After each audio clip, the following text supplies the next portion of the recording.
Hello everyone, स्वागत है आपका हमारे online learning platform target Gurukul पर, जहां हम अपनी बीएनएस की भारतीय न्याय संहिता की जो है वो क्लासेस चला रहे हैं, जो यूट्यूब पे फ्री ऑफ कॉस्ट आपको पूरी की पूरी बीएनएस कवर कराई जाएंगी। One of the most important section या भी जो प्रोविजंस है बीएनएस की वो यहाँ आपको कंप्लीट कराया जाएगा। इसके पहले अगर आपने लेक्चर्स आज पहला आपका लेक्चर है तो इसके पहले 2 लेक्चर बीएनएस के अपलोड हो चुके हैं। आप जा कर के पहले उनको देख लें। देन आफ्टर ये तीसरे नंबर का लेक्चर है आपके उस बीएनएस के सीरीज़ में।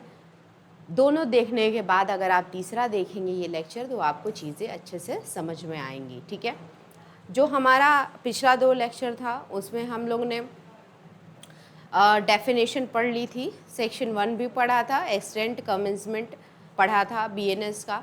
फिर इम्पॉर्टेंट जितने भी डेफिनेशन थे वो सब हम लोगों ने देखा था। फिर उसके बाद कुछ जनरल एक्सप्लेनेशन में जो सेक्शन 3 में गिवन है समान स्पष्टीकरण, उसको भी हम लोग ने देखा था। सेक्शन 3 में जो हमारा 3 क्लॉज 5 था वो बहुत इम्पॉर्टेंट था। मैंने यहीं से आपको लास्ट लेक्चर में यहीं तक पढ़ाया था। आज 3 क्लॉज 5 से आपका जो लेक्चर है स्टार्ट होगा। तो चलिए बिना किसी देरी के हम स्टार्ट करते हैं प्रिंसिपल ऑफ जॉइंट लायबिलिटी। ठीक है ना, जो पहले सेक्शन 34 ऑफ आईपीसी हुआ करता था। ठीक है ना, ठीक, तो वही अब सेक्शन 3 क्लॉज 5 हो चुका है। ये चीज़ याद रखिएगा क्योंकि आपको कंपेयर करके पढ़ना पड़ेगा आईपीसी के section as well as BNS के सेक्शन। तो 3 क्लॉज 5 जॉइंट लायबिलिटी के बारे में बात करता है। जॉइंट लायबिलिटी होता क्या है पहले वो जानेंगे। तो देखते हैं 3 क्लॉज 5 क्या कह रहा है। Provides that when an criminal act, जब कोई भी क्रिमिनल एक्ट किया जाता है, done by A several person in furtherance of common intention, मतलब एक इंटेंशन को, ठीक है ना, कॉमन चीज़ को अचीव करने के लिए सेम इंटेंशन के साथ सेवरल पीपल द्वारा अगर काम करा जाता है, ठीक है ना, ये बात बोल रहा है। ईच, आगे की बात क्या बोल रहा है, each of such person is liable for that act in the same manner as if it were done by him alone. तो वो सेवरल पर्सन अगर कॉमन इंटेंशन के साथ कोई एक्ट जो है वो कारित कर रहे हैं, ठीक है, उसके फर्दरेंस में वो काम कर रहे हैं, उसमें से कोई भी एक व्यक्ति का अगर एक्ट होगा ना, उसके लिए सारे व्यक्ति रिस्पॉन्सिबल होंगे। ठीक है, इसमें बरिंदर शाह घोष का केस या महबूब शाह एम्परर का केस हमको पढ़ना था। ठीक है, यहाँ तक मैंने आपको बताया था पिछले लेक्चर में भी। तो सबसे पहले हमको physical presence of all person at the scene इस क्राइम इज नॉट नीडेड। अच्छा देखो, इसमें यह भी कह रहा है कि जो फिजिकल प्रेजेंस है सारे पर्सन्स की, उनकी फिजिकल प्रेजेंस ज़रूरी नहीं है। मतलब उस समय वो फ़ोन पे भी हो सकते हैं, उस समय वो वॉकी टॉकी पे भी हो सकते हैं। देखो, अब एक पोस्ट ऑफिस केस जिसको हम जानते हैं Barinder Kumar Ghosh versus emperor post office case का, इसका हम लोग ब्रीफ जानेंगे, जिसमें हम लोग प्रिंसिपल ऑफ जॉइंट लायबिलिटी जो है या सेक्शन 3 क्लॉज 5 है उसको अच्छे से समझ पाएंगे। ठीक है, चलिए, इस केस में ये होता है कि 4 व्यक्ति रहते हैं और वो 4 व्यक्ति क्या करते हैं, एक प्लानिंग करते हैं कॉमन इंटेंशन के साथ। 4 व्यक्ति प्लानिंग करते हैं कि एक पोस्ट ऑफिस में जा कर के उनको पैसे लूटने हैं। ठीक, चारों का इंटेंशन क्या था, तो पैसे वहाँ से लूटना पोस्ट ऑफिस से। चारों उसी अपने कॉमन फर्दरेंस के अकॉर्डिंग काम करते हैं। 4 व्यक्ति रहते हैं, 4 व्यक्ति में से 2 व्यक्ति जो है वो अंदर जाते हैं, 2 या 3, एक व्यक्ति जो है वहाँ पे जो है गेट पे पहरादारी देने का काम करता है और कहता है कि ठीक है तुम लोग अंदर का काम कर लो, बाकी अगर कोई आता है तो मैं किसी न किसी तरह से तुमको एक हिंट दे दूंगा या फिर तुमको आगाह कर दूंगा कि कोई खतरा है। ठीक है ना, ऐसी सारी चीज़ें होती हैं। अब जब वो लोग चोरी कर रहे होते हैं, तीनों व्यक्ति अंदर जाकर के, चोरी नहीं मतलब लूटपाट मचा रहे होते हैं पोस्ट ऑफिस के अंदर, उसी दौरान पोस्ट मास्टर जो होता है उससे एक व्यक्ति द्वारा, जो कॉमन इंटेंशन के साथ वहाँ पे लूट करने गया था, उसके द्वारा उस पोस्ट ऑफिस जो मास्टर रहता है, पोस्ट मास्टर, उसको गोली लग जाती है छीना झपटी में, चाहे किसी भी तरह। वो पैसे मांग रहा होगा, पोस्ट मास्टर पैसे नहीं दिया होगा, और इसी दौरान गोली लग जाती है उस व्यक्ति के द्वारा जो लूट करने आया था पोस्ट मास्टर को, ठीक है ना। गोली किसके द्वारा लगी? किसी एक, चार व्यक्ति थे, चार में से किसी एक व्यक्ति ने उसको गोली मार दिया, शूट कर दिया, और वो post master at a spot जो है उसकी डेथ हो गई। ओके, अब बात जो है कोर्ट में जाता है, और कोर्ट में उन चारों के ऊपर मर्डर के चार्जेस भी लगते हैं, ठीक है ना। मर्डर और कॉमन इंटेंशन, ये जो 3 क्लॉज 5 यानी कि उस समय का सेक्शन 34 है, वो लगता है। तो उसमें से एक व्यक्ति जो उस समय पहरादारी दे रहा होता है या चौकीदारी कर रहा होता है, वो कहता है कि जिस समय ये चीज़ हुआ या फिर ये मर्डर हुआ था, उस समय मैं जो था वहाँ पे प्रेजेंट नहीं था, या फिर मैंने तो उसको नहीं मारा, ठीक है ना, मैंने उसको डायरेक्टली नहीं मारा। तो कोर्ट ने बोला कि नहीं, अगर आपने कोई भी काम कॉमन फर्दरेंस में, कॉमन इंटेंशन के साथ इकट्ठा पहले डिस्कस किया और फिर उसी काम को करने के दौरान ही, ठीक है, अगर उसमें से किसी भी व्यक्ति द्वारा कुछ भी कारित हो जाता है, कोई भी एक्ट, मतलब आपने लूट करा था, लूट के अलावा भी कोई अगर एक्ट हो जाता है उसी कॉमन फर्दरेंस यानी कि लूट पाट के फर्दरेंस में, उस ऑब्जेक्ट को अचीव करने के लिए, तो आप सभी लोग, मतलब जितने लोग भी इन्वॉल्व होंगे, जिनका एम होगा वो चीज़ अचीव करने का, वो सारे लोग ही क्या होंगे? रिस्पॉन्सिबल होंगे, यानी उनकी जॉइंट लाइबिलिटी बनेगी, भले ही वो काम उन्होंने डायरेक्टली करा है या नहीं करा है, ठीक है ना। ये बरिंदर कुमार घोष वर्सेस एम्परर का केस है, पोस्ट ऑफिस केस।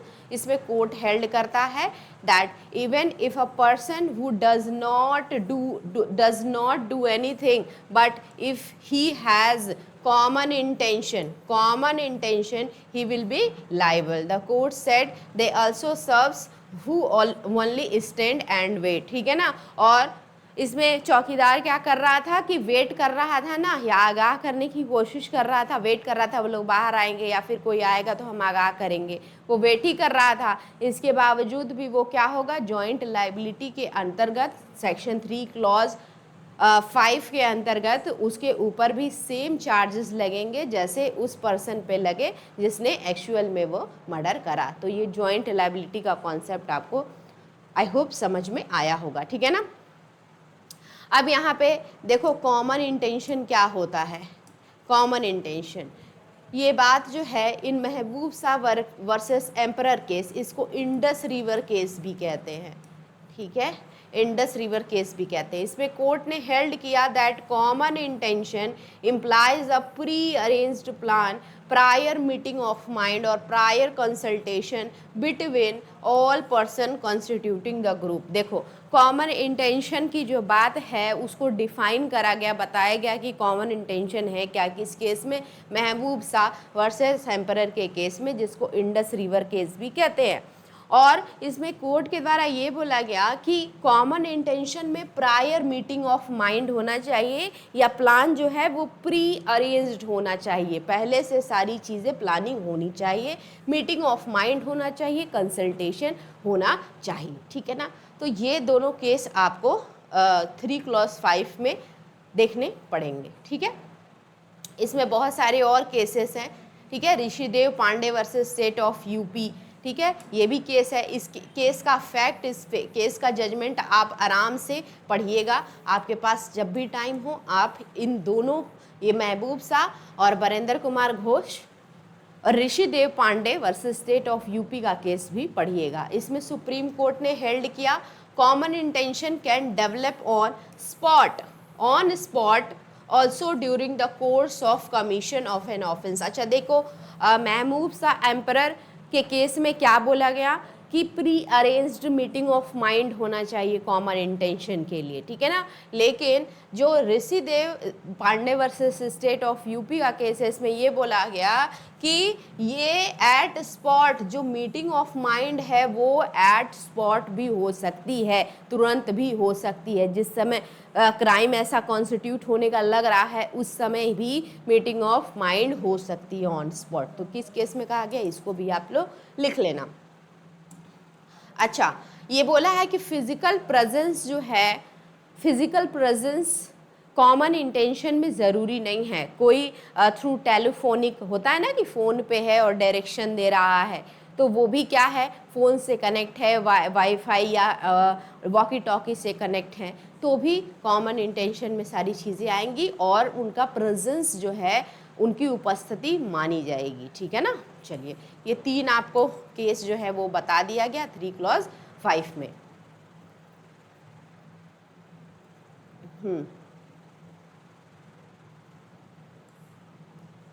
अब यहाँ पे इलिस्ट्रेशन है।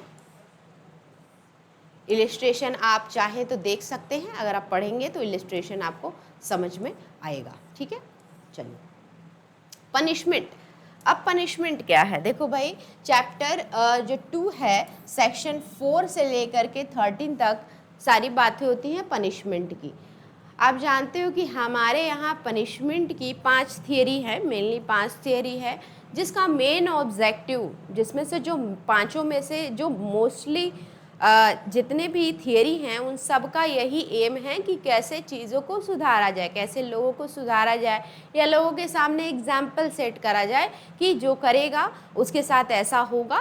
चीज़ों को, यानी कि ऑफेंसेस को, क्राइम को प्रिवेंट करने के लिए, और जो अक्यूज्ड हैं उनको सुधारने के लिए, या कन्विक्टेड पर्सन को सुधार करने के लिए ही पनिशमेंट को बनाया जाता है। मेन एम यही है। अब अध्याय जो 2 है, जिसमें धारा 4 से लेकर 13 तक है, इसमें टाइप्स ऑफ पनिशमेंट बताया गया है। तो चलिए बिना किसी देरी के हम स्टार्ट करते हैं। कह रहा है, the punishment can be defined as suffering inflicted upon the offender by court when he is adjudged guilty under the law. The amount of punishment will vary according to the fact and circumstances of the case. अच्छा, देखिए, हर एक case में अलग अलग तरह की सज़ा होती है, ये तो आप जानते ही हैं। देखिए, हिंदी में भी देख लेते हैं, नहीं तो हिंदी वाले कहेंगे कि हिंदी तो पढ़ा ही नहीं जाता है, ठीक है। सज़ा को अदालत द्वारा अपराधी को दी गई पीड़ा के रूप में परिभाषित किया जाता है। ऑब्वियस सी बात है, सज़ा किसी को पीड़ा दे करके ही तो होता है। जब उसे कानून के तहत दोषी ठहराया जाता है तो उसे क्या दिया जाता है, सज़ा। और सज़ा किस रूप में, पीड़ा के रूप में। भैया, उसको अपने परिवार से अलग रख दिया जाता है, समाज से अलग रख दिया जाता है, उसके फाइन के रूप में उसको पनिशमेंट दिया जाता है, उसकी प्रॉपर्टी जब्त करके पनिशमेंट दिया जाता है, और मृत्यु दे करके उसको सज़ा दी जाती है, साथ ही लाइफ इम्प्रिजनमेंट, ये सारी चीज़ें तरीके अपना करके उसको पनिशमेंट दिया जाता है, उसको पीड़ा दिया जाता है, ठीक। अब कह रहा है कि इसेंशियल इंग्रेडिएंट ऑफ सेक्शन, ये तो सेक्शन 355 का है, ठीक है, ये पहला ही है। ये जो 3 क्लॉज 5 मैंने बताया है वो चीज़ है, इसको आप पढ़ लीजिएगा कि क्या इसेंशियल होना चाहिए 3 क्लॉज 5 में। 3 क्लॉज 5 का जो कॉमन जॉइंट लायबिलिटी मैंने बताया, उसका इसेंशियल में सम क्रिमिनल एक्ट होना चाहिए, मोर देन 1 पर्सन, मतलब कि मिनिमम 2 पर्सन होने चाहिए, और कॉमन इंटेंशन को पूरा करने के लिए होना चाहिए, और ईच पर्सन इज लाइबल। उसमें कोई भी पर्सन जो है, अगर 2 पर्सन हैं, 2 में से कोई एक व्यक्ति भी कॉमन फर्दरेंस में कोई काम कर दिए तो दूसरा व्यक्ति बिना कुछ किए भी लाइबल होगा। तो ये तो 3 क्लॉज 5 की बातें थी, ठीक है। चलिए, अब आ जाते हैं हम लोग पनिशमेंट के बारे में। ये बीच का था, पनिशमेंट हम लोग देखते हैं।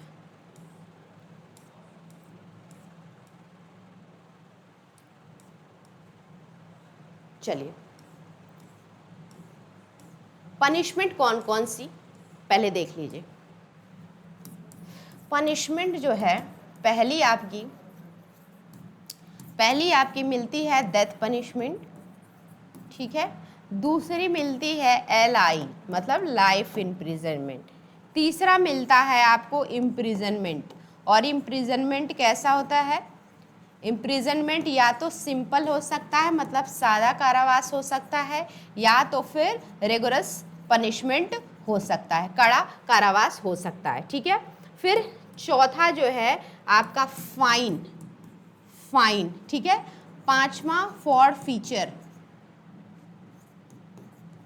फॉर फीचर या जब्ती जिसको कहते हैं, ये जब्त किया जा सकता है। और छठा जो है नया जो ऐड हुआ है पनिशमेंट, वो है कम्युनिटी सर्विस का। कम्युनिटी सर्विस का, इसमें आपसे पब्लिक जो भी प्लेसेस हैं उसको साफ वगैरह करवाया जा सकता है, उसका ऑर्डर दिया जा सकता है। ठीक है, तो 6 तरीके के मेनली पनिशमेंट बताए गए हैं, एक एक करके हम देखेंगे। पहले देखेंगे डेथ सेंटेंस। डेथ सेंटेंस किस किस कौन कौन सा आप एक्ट कर देते हो, कौन कौन सा आप ऑफेंस कर देते हो कि आपको मिल जाता है डेथ पनिशमेंट। ठीक है, चलो। द डेथ पेनाल्टी में be awarded in the following offences. कह रहा है देखो, in certain case of rape, जैसे कि रेप पहले 375, 76 इन सब में डिफाइन था। ठीक है, 375 ऑफ आईपीसी में गिवन था, लेकिन अब जो है उसका सेक्शन चेंज हो गया है। तो जैसे सर्टन केसेस ऑफ रेप, बलात्कार के कुछ मामलों में, जैसे 65 क्लॉज 2 का मामला, 66, 70 क्लॉज 2, 71 क्लॉज 2, इस मामले में क्या होता है भाई, तो डेथ सेंटेंस मिल जाती है।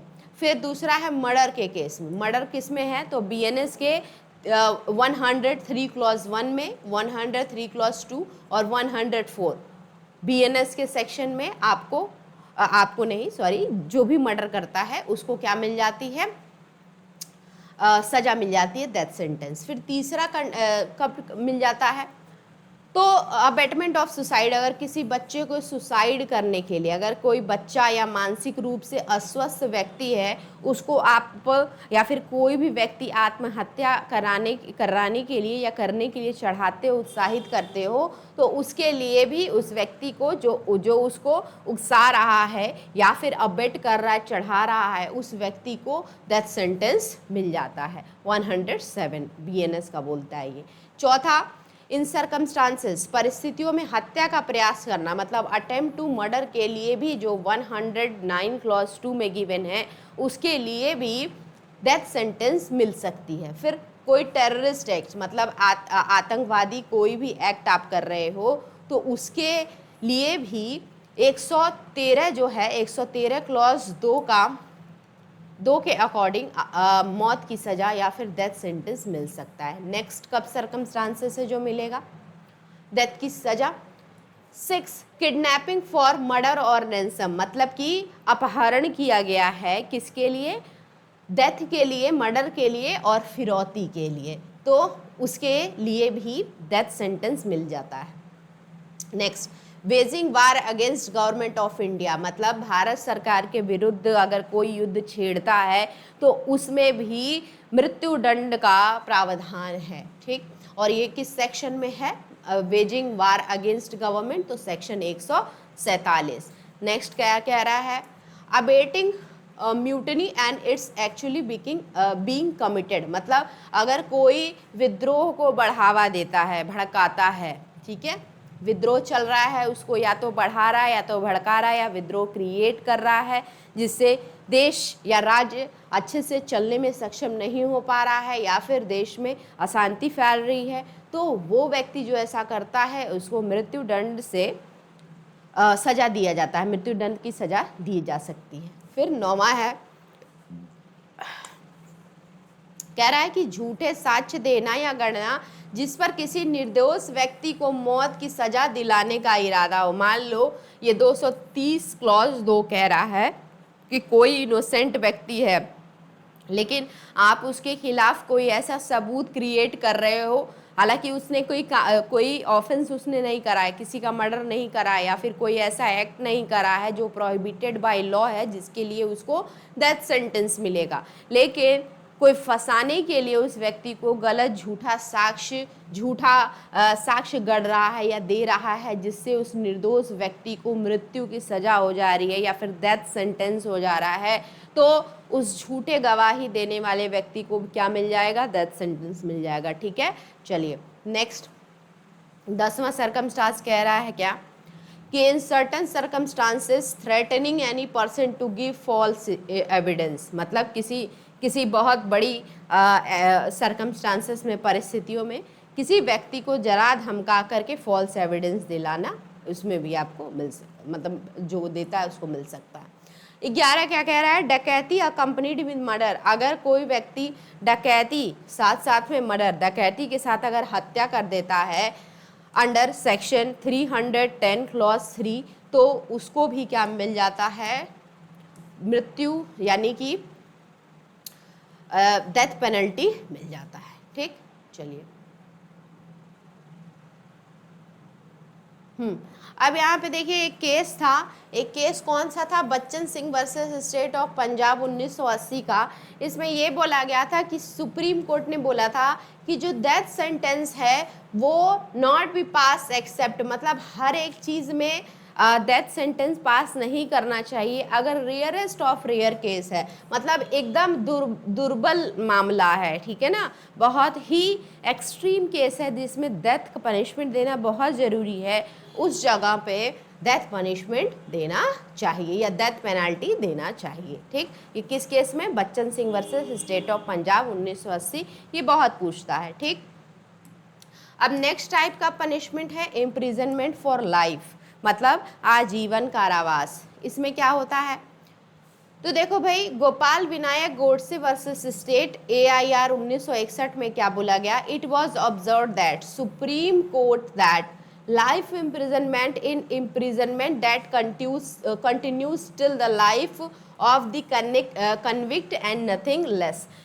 देखो, गोपाल विनायक गोडसे के केस में ये बोला गया कि लाइफ इम्प्रिजनमेंट का मतलब तब तक है जब तक वो व्यक्ति जीवित है, मतलब अपना जीवन जो जीने में है वो सक्षम है, उसके पूरे जीवन तक का लाइफ इम्प्रिजनमेंट कंटिन्यू होता है, मतलब जब तक एक व्यक्ति नॉर्मल जीवन जीता है, ठीक है ना, एक नॉर्मल व्यक्ति का जीवन जितना भी 65 साल 60 साल 70 साल जितना भी एवरेज है, उसका पूरा जीवन ही आजीवन कारावास माना जाता है। ऐसा नहीं कि लाइफ इम्प्रिजन का मतलब 10 साल 20 साल, ऐसा नहीं है। ठीक है, ये किस केस में बोला गया, तो गोपाल विनायक केस में।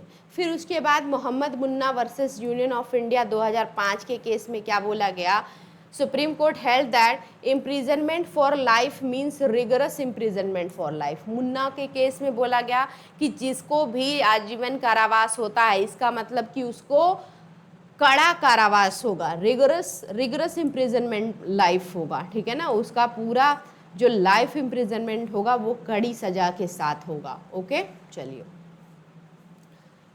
अब यहाँ पे देखिए, यहाँ अभी हमको नहीं पढ़ना ये फ्रैक्शन ऑफ पनिशमेंट वगैरह, फिर आएंगे हम। हाँ, नेक्स्ट जो है वो जुर्माना, जुर्माना की सज़ा भी होती है। जुर्माना क्या, जुर्माना भी अ टाइप ऑफ पनिशमेंट है जो सेक्शन 8 क्लॉज 1 में दिया है। ये कहता है provides where there is a no sum is expressed in which fine may extend, the amount of fine which is offender liable is unlimited but shall not excessive। अच्छा देखो, किसी ऑफेंस में या फिर किसी चीज़ के लिए क्या सिर्फ फाइन की फाइन के रूप में आपको पनिशमेंट दिया जाता है। अगर फाइन डिफाइन नहीं है तो ठीक है ना, जैसे 5,000 10,000 अगर डिफाइन है तो ठीक है, फिक्स है तो ठीक है, लेकिन अगर फाइन फिक्स नहीं है तो वो कोर्ट अनलिमिटेड चार्ज कर लेती है, कर सकती है उस ऑफेंडर से, लेकिन एक्सेसिव वो नहीं होना चाहिए। क्या नहीं होना चाहिए, एक्सेसिव नहीं होना चाहिए, मतलब जितना वो कमाता है उसी में से जितना भी अनलिमिटेड, चाहे मान लो कोई 10,000 कमाता है तो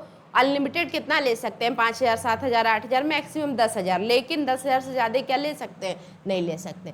तो फाइन अनलिमिटेड हो सकता है लेकिन एक्सेसिव नहीं हो सकता। ठीक है, ये फाइन भी मिल रहा है। अब फाइन नहीं चुका पाएंगे तो उसके लिए क्या होता है ये हम लोग फिर देखेंगे आगे।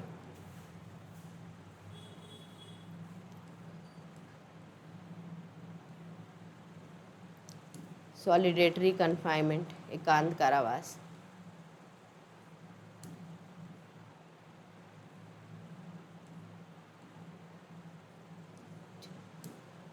ठीक है, चलिए जो नया चीज़ ऐड हुआ है, ये फाइन देख लिया आप लोगों ने, फाइन देख लिया। फाइन के बाद जो छठा होता है आपके बैरेक्ट में होगा वो होगा फॉर फीचर ऑफ प्रॉपर्टी, मतलब कि संपत्ति की जब्ती। उसके बाद एक नया जो पनिशमेंट इंट्रोड्यूस हुआ है वो है कम्युनिटी सर्विस का, जिसमें कोर्ट आपको ऑर्डर दे सकती है जितने भी पब्लिक प्लेसेस हैं उसको साफ़ सफाई करने के लिए, ये सब चीज़ें दे सकती है, ठीक है ना। तो ये पनिशमेंट है आपके। पनिशमेंट में बहुत सारी चीज़ें और हमको पढ़नी है, जैसे पनिशमेंट अगर कोई फ़ाइन नहीं दे पा रहा है तो उस फाइन के बदले में क्या उसको सज़ा मिलेगी या फिर कैसे उससे कवर किया जाएगा, ये सारी चीज़ें, ठीक है। तो ये जो चीज़ें हैं वो हम लोग नेक्स्ट अपने लेक्चर में कवर करेंगे। आज हम लोग ने पनिशमेंट देखा, 3 क्लॉज 5 देखा जिसमें जॉइंट लाइबिलिटी वाली सारी चीज़ें देखी। और जो न्यू चेंजेस हुए हैं वो हम लोग देख लेते हैं। न्यू चेंजेस क्या है, देखिए section 53 of IPC provide 5 type of punishment. जो इसके पहले आईपीसी हुआ करता था उसमें 5 तरह के पनिशमेंट हुआ करते थे। Corresponding section 4 of BNS introduced a 6 type. अब नया टाइप का एक पनिशमेंट आ गया है जिसका नाम है कम्युनिटी सर्विस। ये ऑलरेडी मैंने आपको बताया है, ठीक है ना। अब यहाँ कह रहा है punishment public servant unlawfully engaging in trade. ये नया चीज़ ऐड हुआ है कि पब्लिक सर्वेंट अगर अनलॉफुली किसी ट्रेड में इंगेज है, व्यापार में, तो उसके लिए प्रोविजन नया ऐड किया गया है 202। ओके, अब यहाँ पे और तो कोई चीज़ है नहीं,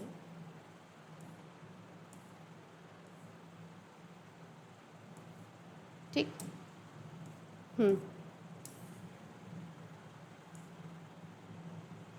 ठीक है, ये तो आपको हमको बताना है। अभी एक क्लास अभी और होगी इस पे जिसमें बताया गया जाएगा कि फ़ाइन अगर नहीं दे पाते हैं तो कितना पनिशमेंट आपको मिलेगा। अगर फ़ाइन चुकाने में कोई सक्षम नहीं है तो उसके लिए भी उसको इम्प्रिजनमेंट होती है। वो हम लोग नेक्स्ट क्लास में पढ़ेंगे। फिर उसके साथ ही हम लोग जनरल एक्सेप्शन पढ़ेंगे जिसको सामान्य अपवाद हम लोग कहते हैं, जिसमें प्राइवेट डिफेंस वाली सारी चीज़ें आपको देखने मिलेंगी। साथ ही और ज़्यादा ऐसे कुछ सर्कमस्टांसेस देखने मिलेंगे जहाँ पे सामान्य अपवाद के अंतर्गत कोई व्यक्ति आ जाता है जिसको सज़ा नहीं मिलती है या सज़ा से छूट मिल जाती है, ठीक है।